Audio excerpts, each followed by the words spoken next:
Alô, meus queridos! Fala, minhas queridas doutores! Vamos então dar o encaminhamento final para o inquérito policial. Então agora nós precisamos estabelecer com você qual é de fato o desfecho do inquérito. Ou seja, depois de feitas todas as diligências, depois da sua abertura, é claro, onde deságua este inquérito policial? Pois é, então agora nós vamos para a terceira etapa do rito procedimental do inquérito. Então vem para cá. Doutores, a terceira etapa do procedimento do inquérito vem a ser o seu desfecho. E o seu desfecho se dará a partir da elaboração de um documento chamado de relatório.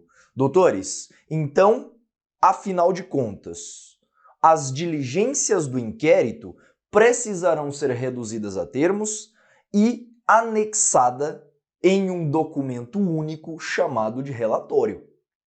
Repare que este relatório, meus amigos, é ele quem vai trazer tudo aquilo que efetivamente foi positivado em sede de inquérito. Essa seria a ideia.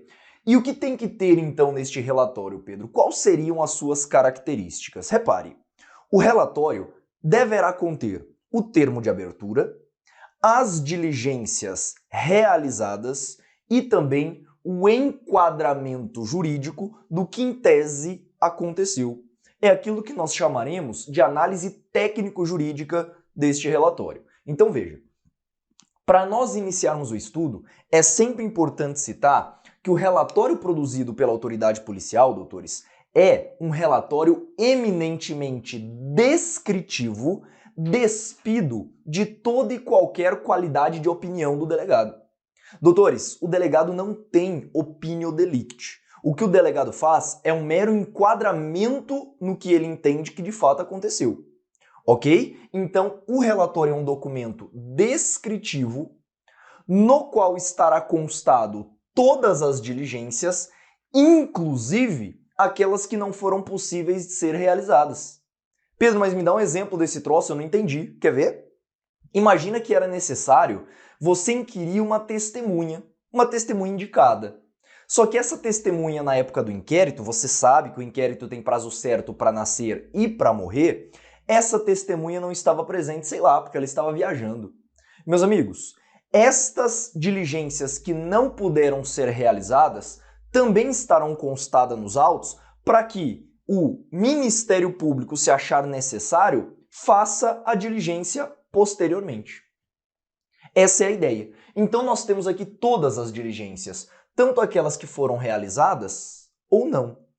Isto tudo estará positivado na forma de autos, ou seja, documentos descritivos elaborados pelo escrivão de polícia e rubricados pela autoridade policial e, a depender do caso, também pelas próprias testemunhas. Esta seria a ideia. Então é lá que vai constar todos os autos e também todas as perícias efetivamente realizadas.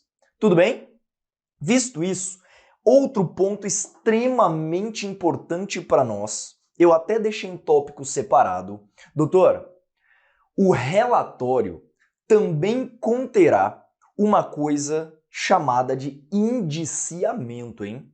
E o indiciamento, em alguns editais, permita-me a colocação, ele está expressamente previsto.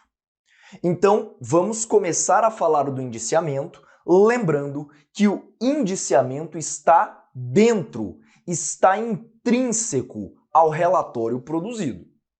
Pedro, mas o que seria, em tese, o indiciamento? Quer ver?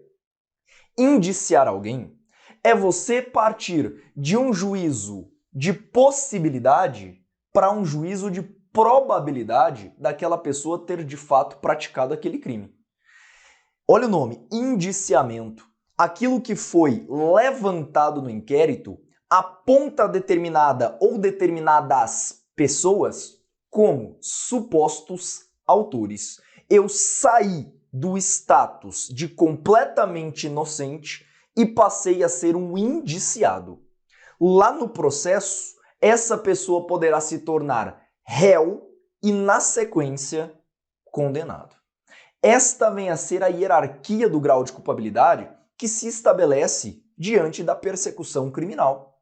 Percebeu que o juízo de culpabilidade não brota do nada? Nós temos que ter elementos, de fato, convergentes para a pessoa do investigado? Essa é a ideia. Então, aqui no indiciamento, nós sairemos de um juízo de possibilidade, há ou não há autoria neste crime, para um juízo de probabilidade. Qual é a chance, de fato, dele ter praticado aquele crime? Percebeu que é diferente a gente falar? Por isso que é certo nós comentarmos também que o relatório, segundo a Lei 12.830 de 2013, que é a lei que regulamenta, doutor, as investigações policiais presididas pelo delegado de polícia, repare, ela vai afirmar que o indiciamento é uma análise técnico-jurídica do fato. Inclusive, eu faço até uma recomendação para você. Pode até nem estar no seu edital a Lei 12.830 de 2013, mas a minha recomendação é que, se estiver apontado no edital, dentro do tema de inquérito policial e indiciamento, a minha recomendação é que você dê uma lida nesta lei, até porque é uma lei muito curta, extremamente curta, e lá é versado a respeito do indiciamento. Então, se eu fosse você, se eu estivesse no seu lugar, eu faria isso também, ok?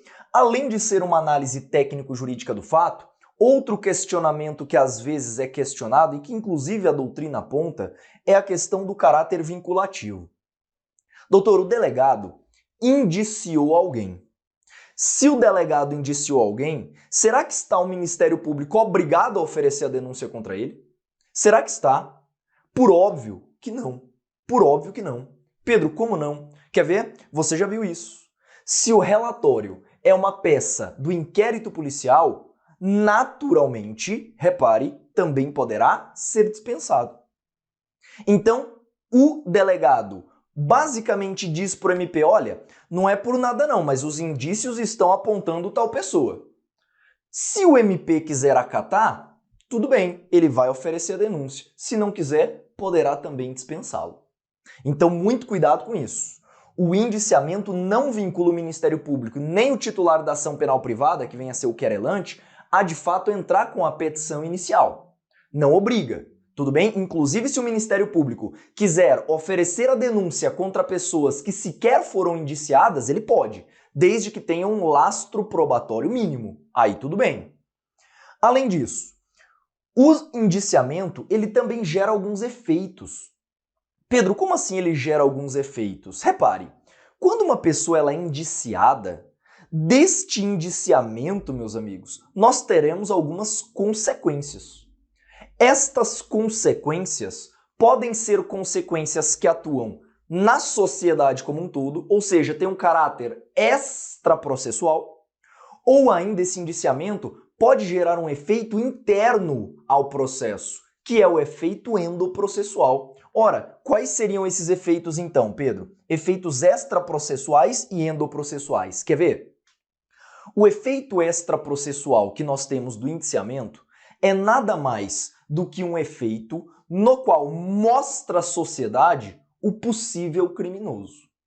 Olha que coisa. Esse é o efeito que extrapola o processo.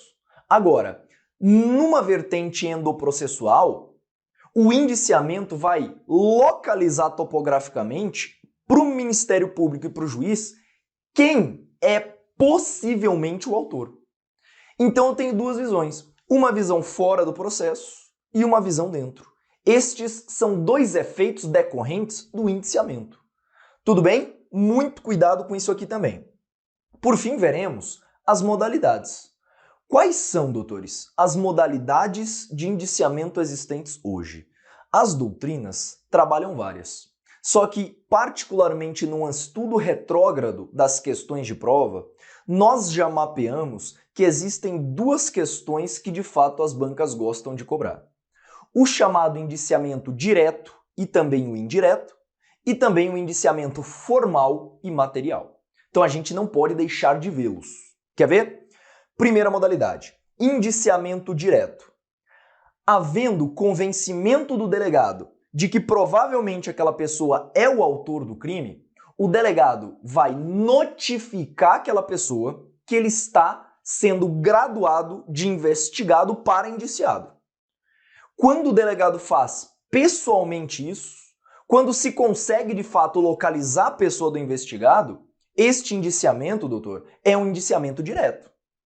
Agora, o delegado vai indiciar o caboclo e percebe que o peão fez o quê? Fugiu. Ora, meus amigos, não tem como mais se indiciar pessoalmente a pessoa. O que se faz nesse caso? Nesta situação, o indiciamento se dará por edital. E aí, claro, nós sabemos como é que funciona a parte da publicação dos atos oficiais, notadamente em diário oficial, mas este indiciamento que se tem, meus amigos, não ocorre de maneira pessoal. Esse indiciamento ocorre frente aos órgãos públicos. Logo, este indiciamento é um indiciamento chamado de indiciamento indireto. Tudo bem? Então, direto é o pessoal, é aquele que o delegado encontra o sujeito e o indicia. E existe o não pessoal, ou chamado também de indireto, na qual será aplicado para pessoas que não se apresentam para os atos da investigação e nem mesmo para os atos do processo, que ainda não tem processo, na verdade, né? Então, basicamente a pessoa não está sendo encontrada durante os atos investigativos. Isto é indiciamento indireto. Por fim, para a gente cravar tudo que a banca pode cobrar de indiciamento de nós, existe o indiciamento material e o indiciamento formal. Doutor, o indiciamento material é tudo isso que a gente já viu até aqui. Indiciar alguém materialmente é apontar e graduar a pessoa como suposto criminoso. Então, materialmente, no mundo concreto, o que é aquela pessoa agora? Ela é um suposto criminoso. Agora, no indiciamento formal, nós teremos basicamente a consectura, a realização de algumas formalidades que estarão, inclusive, inclusas neste relatório.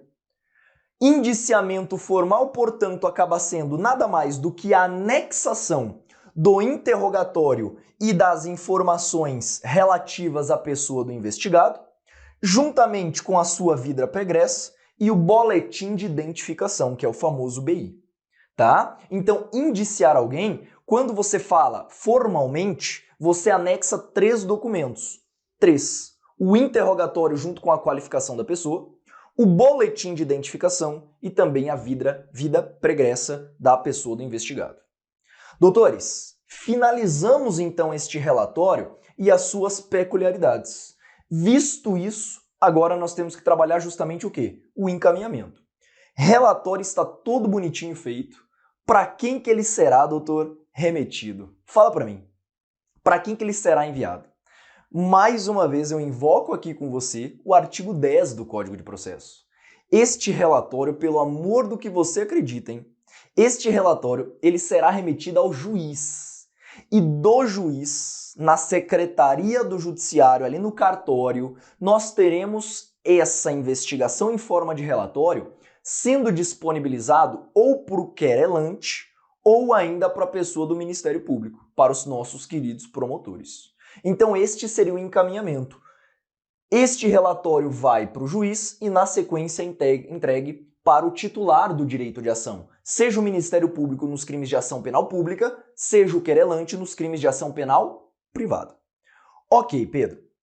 Este relatório chegou nas mãos do Ministério Público e eu já vou adiantar com você. Aqui, meus amigos, o nosso foco será o Ministério Público. Aqui o nosso foco, sem dúvida, vem a ser a ação-regra. E a ação-regra é a ação penal pública. Tudo bem? Então chegou este relatório nas mãos do MP. O que pode o Ministério Público fazer, doutores? Com o advento do pacote anticrime, de 3, nós passamos a 4 condutas que o Ministério Público pode fazer. Recebendo em mãos este relatório, se convencido dos fatos, o membro do MP pode oferecer a denúncia. Até aí tudo bem. Se não convencido dos fatos, ele pode arquivar. Já já nós vamos falar do arquivamento, tá? Pedro, mas ele está quase convencido dos fatos. Ele está quase. Se fosse tal diligência, ele talvez até se convenceria. Ora, nesse caso, o Ministério Público devolve os autos para o juiz para que o juiz solicite ao delegado novas diligências. Tá vendo? Repare que aqui quem está solicitando as novas diligências é o Ministério Público, não é o juiz. O juiz não pode pedir coisas, porque o juiz não tem opinião delicti aqui.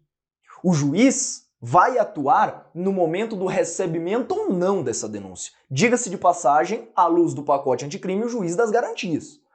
Então repare, oferece a denúncia se convencido, se não convencido promove o arquivamento, se quase convencido pode ser pedido novas diligências. Só que não são quaisquer novas diligências, são novas diligências imprescindíveis para a elucidação dos fatos. Não pode ser qualquer tipo de diligência, tá? Isso é importante também que se diga. E por fim, poderá ser oferecido o tal do acordo de não persecução. Esta vem a ser a novidade, que inclusive nós vamos conversar um pouquinho mais para frente, até porque é uma novidade muito importante do pacote anticrime. Tudo bem, doutores? Então falamos das 4 ações do Ministério Público. Agora o que eu tenho que fazer com você? Nós temos que desdobrar esse encaminhamento. E isso eu vou fazer com você aqui na tela para você compreender um pouquinho melhor. Então vamos lá. Repare o seguinte, meus amigos.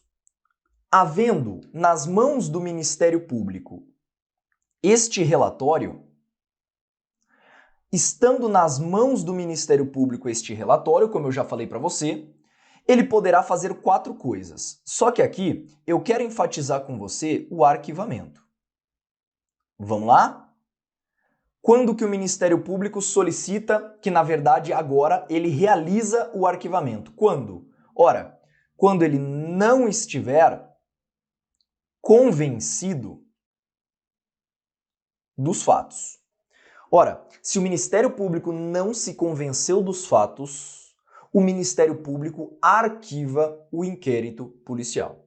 E aí, nós temos que desdobrar 2 sequências de pensamento. Uma que é prática, vigente até hoje, e outra determinada pelo pacote anticrime. Então existem 2. Pedro, vou ter que saber as 2 para a prova? Vai, meus amigos, vai. Então repare, eu vou abordar com você um primeiro procedimento para o arquivamento e um segundo que é novo. Você vai levar os 2 para sua prova e você vai se posicionar de acordo com o cabeçalho da questão.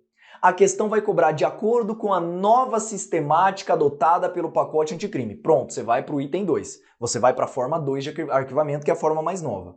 Então é assim, não tem como você ir para a prova sem dominar um deles. Por quê? Ora, porque na prática nós temos o sistema antigo. Só que como a lei alterou, a gente também tem que levar o sistema novo. Percebeu? Então vem comigo. Nós vamos fazer o seguinte. Eu vou colocar para você aqui destacado em verde, tá? O que acontecia antigamente. O que, na verdade, estava positivado anteriormente no Código de Processo e que vem sendo adotado até hoje na prática, até porque não tivemos regulamentação dada. Olha só, meus amigos. Este relatório, na visão antiga, ele seria encaminhado ao juiz. Então o MP encaminharia este relatório ao juiz. O juiz, ele pode concordar com o arquivamento, o que de fato promove o arquivamento. Até aí tudo ok. E é isso que a gente tem na prática hoje. O juiz, se concordar com o arquivamento, arquiva. Agora, se ele discordasse do arquivamento, se o juiz discordar do arquivamento, meus amigos, ele remeterá este relatório para o Procurador-Geral da República, no caso da União, ou para o Procurador-Geral de Justiça no âmbito dos estados. Olha que coisa! Aqui, na sistemática antiga, o juiz ele faria o controle jurisdicional, olha só, o controle jurisdicional do arquivamento do inquérito, o qual, se discordar do Ministério Público da proposta de arquivamento, vai remeter este inquérito, doutor, para o Procurador-Geral. No âmbito da União, Procurador-Geral da República, no âmbito dos estados, Procurador-Geral de Justiça. Tudo bem? Até aí tranquilo. Este procurador, meus amigos, ao receber esta discordância do juiz, então este procurador-geral, ele pode, basicamente, concordar com o arquivamento, Meus amigos, se ele concordar com o arquivamento, ele remeterá ao juiz, o qual só resta arquivar. Aí o juiz não pode mais fazer nada. Se o procurador-geral concorda com o arquivamento, caberá ao juiz única e exclusivamente arquivar. Agora, o procurador-geral poderá designar, meus amigos, um novo membro para analisar o caso. Designar um novo membro do MP para fazer uma análise do caso. Percebeu? Além disso, se convencido dos fatos, pode o próprio procurador-geral oferecer a denúncia. Olha que coisa. Pode ele próprio oferecer a denúncia ou ainda, se quase convencido, solicitar novas diligências. Então, esta seria a sequência que nós temos, de acordo com a sistemática antiga, que na prática ainda é adotada por não haver plena vigência dos dispositivos elencados pelo pacote anticrime, já que o STF suspendeu esse dispositivo até que haja regulamentação do CNJ. Tudo bem? A ideia, então, você entendeu. O MP manda para o juiz e a única autoridade capaz de arquivar o inquérito na sistemática antiga era somente o juiz, fazendo o controle jurisdicional. Essa é a ideia mais marcante da sistemática antiga. Agora, vejamos o novo. Meus amigos, o novo sistema, ele é importante demais, você tem que dominá-lo muito bem. Quer ver só? Pela nova sistemática dada pelo pacote anticrime, nós teremos a seguinte sequência. Veja, pela nova sistemática, quando o Ministério Público decidir pelo arquivamento, olha só, quando o Ministério Público decidir pelo arquivamento, olha o termo, o arquivamento acontecerá no próprio âmbito do MP, não se remetendo mais este relatório para juiz. Doutores, com o pacote anticrime, o juiz ele deixou de ter contato com este relatório na fase de inquérito. Olha que coisa. E aí existem algumas palavras-chave que nós encontramos no artigo 28, que foi a modificação marcante aqui. Quer ver? De acordo com esse dispositivo, nós temos que, se não convencido de autoria e materialidade, o Ministério Público ordenará o arquivamento e a homologação para a instância superior. Pedro, para quem seria, portanto, essa situação? Para quem seria endereçada? Doutores, isto será encaminhado para as respectivas procuradorias. Percebeu? Então, se o promotor não se convence dos fatos, este promotor, ele solicitará intra corporis, que na verdade o texto de lei fala, ordenará a homologação do arquivamento do inquérito para a instância superior. Então, cuidado com estas nomenclaturas, tá? Quando você pega o próprio artigo 28, você entende o seguinte, ó. O Ministério Público, ele ordenará o arquivamento e remeterá para instância superior para que haja a tal da homologação. Doutores, meu Deus, não passa mais pelo juiz. Cuidado com isso. E aí, diante deste fato, havendo, portanto, este arquivamento, meus amigos, olha só, nós teremos, primeiro, uma comunicação sendo feita a 3 pessoas. Arquivou, comunica-se 3 pessoas. Quais são elas? O delegado. Comunica-se também o investigado e comunica-se também a vítima do crime. Então, cuidado. Arquivou, meus amigos, tem que comunicar estas 3 autoridades. Estas 3 autoridades, ok? Agora, muito comum, meus amigos, muito comum é a vítima se sentir debilitada, né? Imagina. A pessoa te fez um mal e chegou a notícia até esta vítima que ela ela não será justiçada, digamos assim, né? Tendo em vista que o inquérito foi arquivado. E aí, será que essa vítima pode fazer alguma coisa, doutor? Será que é possível a vítima se manifestar? Segundo o que nós temos no próprio CPP, no parágrafo 1º do artigo 28, esta vítima, meus amigos, olha que interessante. Esta vítima ou seu representante legal, se ela não concordar com este arquivamento, ela remeterá, olha só, no prazo de 30 dias, ela remeterá em um prazo de 30 dias, estes 30 dias contarão a partir do recebimento da comunicação, tudo bem? Poderá, portanto, solicitar revisão do arquivamento. Olha só, poderá ela solicitar revisão do arquivamento à instância competente. A instância competente dentro do próprio Ministério Público.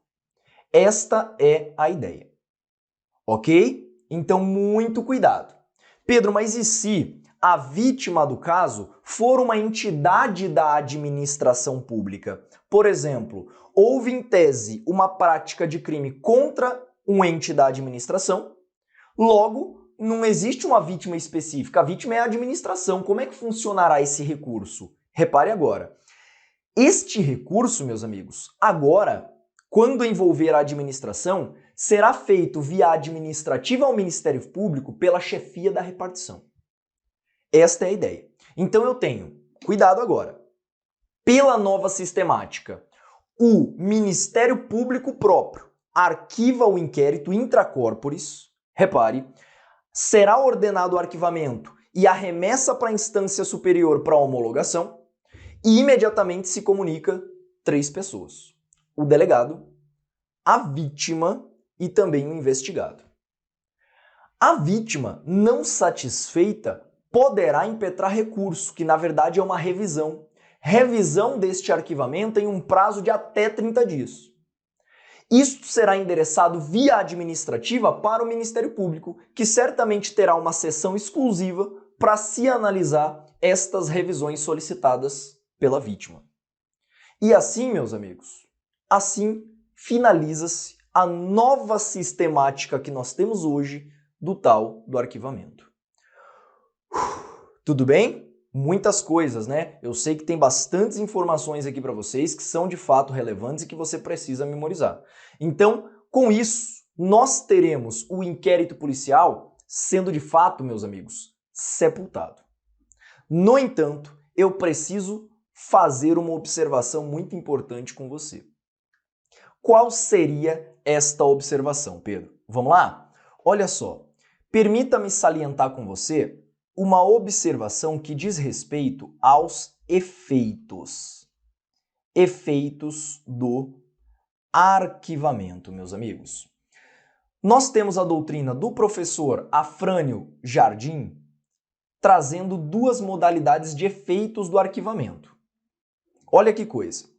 O arquivamento, ele poderá acontecer gerando alguns efeitos que nós chamamos um efeito regra, e nós veremos um efeito que é um efeito exceção. Olha que coisa. Como regra, o inquérito policial arquivado gera uma coisa julgada formal. Gera uma coisa julgada formal. Pedro, o que significa coisa julgada formal? Meus amigos, uma coisa julgada formal é um ato jurídico que já perpetrou todas as suas etapas previstas na lei. Então veja, já se cumpriu tudo o que está previsto na lei. Então as formalidades foram cumpridas. Logo, fez coisa julgada formal. É óbvio, eu acho que eu não precisava nem dizer para você.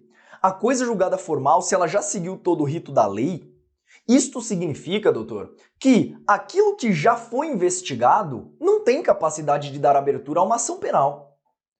Logo, é correto nós afirmarmos que o efeito proveniente da coisa julgada formal do arquivamento do inquérito será do tipo endoprocessual. Olha que coisa. Você vai afirmar o seguinte: a coisa julgada formal, ela gera efeitos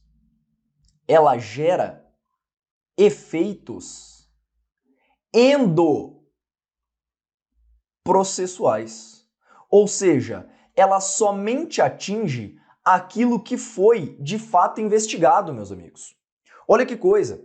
Se o Ministério Público não se convenceu, meus amigos, se o MP não se convenceu dos fatos, isto significa que aquilo que já foi investigado não indica autoria ou materialidade. Logo, a terminologia técnica é afirmar que fez coisa jurídica formal e os efeitos foram somente aquilo que já foi investigado, endoprocessual.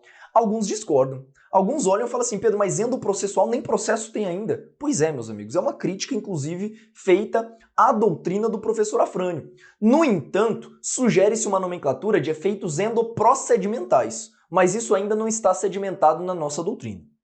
Então é essa a ideia. Ora, se tudo aquilo que foi investigado não tem o condão de dar abertura à ação penal por não demonstrar de maneira peremptória autoria e materialidade, isto significa que estes elementos, portanto, não podem dar abertura à ação penal. Por isso que o efeito é apenas endoprocessual, é só aquilo que já foi investigado. Logo, qual é a consequência?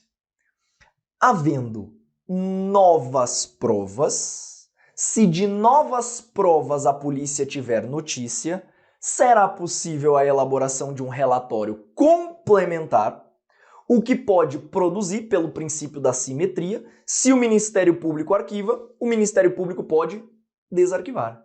Meus amigos, é possível se desarquivar inquérito?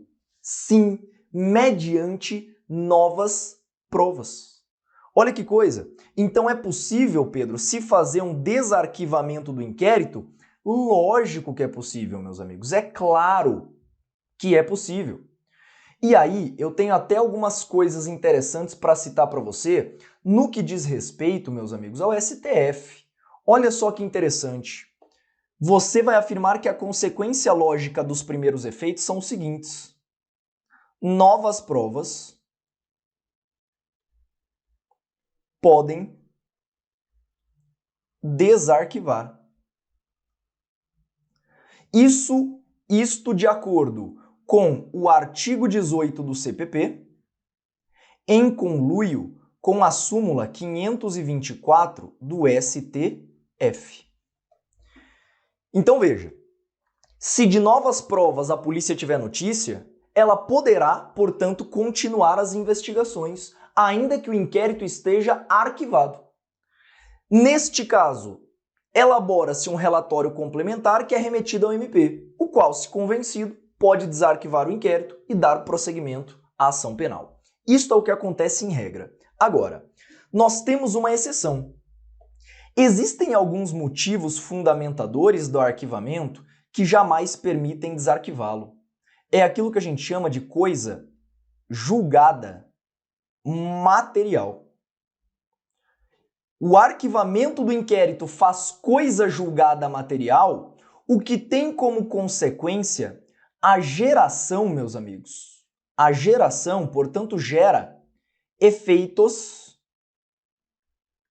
melhor dizendo, efeito, olha a concordância, extraprocessuais. Ou seja, não atinge apenas aquilo que foi investigado. Não atinge apenas aquilo que foi investigado, mas também aquilo que não foi. Aí você vai olhar para mim e falar assim: Pedro, peraí, então aqui nem novas provas podem desarquivar? Nem novas provas podem desarquivar, meus amigos. São situações que são absurdas, que ainda que constatadas, jamais viabilizariam a ação. E aí nós temos dois posicionamentos. Quer ver? Quais são essas hipóteses? Quais seriam essas hipóteses de coisa julgada formal, Pedro? Quer ver? Perdão, material, né? Atipicidade de fato, segundo o nosso STF, e também quando houver extinção da punibilidade, de acordo com o artigo 107 do Código Penal. Olha que coisa. Existem somente duas situações, as quais, se fundamentarem o arquivamento do inquérito, jamais poderá haver desarquivamento, nem mesmo mediante novas provas. Quais são elas, Pedro? Se o fundamento for atipicidade de fato, o fato é atípico. Porra, na investigação constatou-se que o cara estava em estado de sonambulismo. Constatou-se. Ora, sonambulismo não gera aquilo que a gente chama de elemento subjetivo. É uma excludente de conduta. Se é uma excludente de conduta, o fato é atípico. Percebeu? Então essa é a ideia. Nós temos atipicidade de fato, se lastrear o arquivamento, jamais pode ser desarquivado. E o mesmo vale para a extinção da punibilidade. No entanto, a extinção da punibilidade é apontado pela doutrina. O STF se posicionou em relação à atipicidade. E aí a grande pergunta que todo mundo me faz, que eu vou até colocar para você positivado no slide, é esta observação. Meus amigos, arquivamento. Arquivamento do inquérito policial com base em excludente de ilicitude não faz coisa julgada. Não faz coisa julgada material. Não faz. Ou seja, o arquivamento do inquérito baseado em excludente de licitude, doutores, neste caso, ele pode ser desarquivado mediante novas provas. Não foi consoante o entendimento do STJ no início. O STJ no início se posicionou de tal forma que afirmou, né, o STJ ele afirmou categoricamente que o arquivamento baseado em excludente de licitude faz coisa julgada material. Só que isso foi parar no STF e o STF falou que não.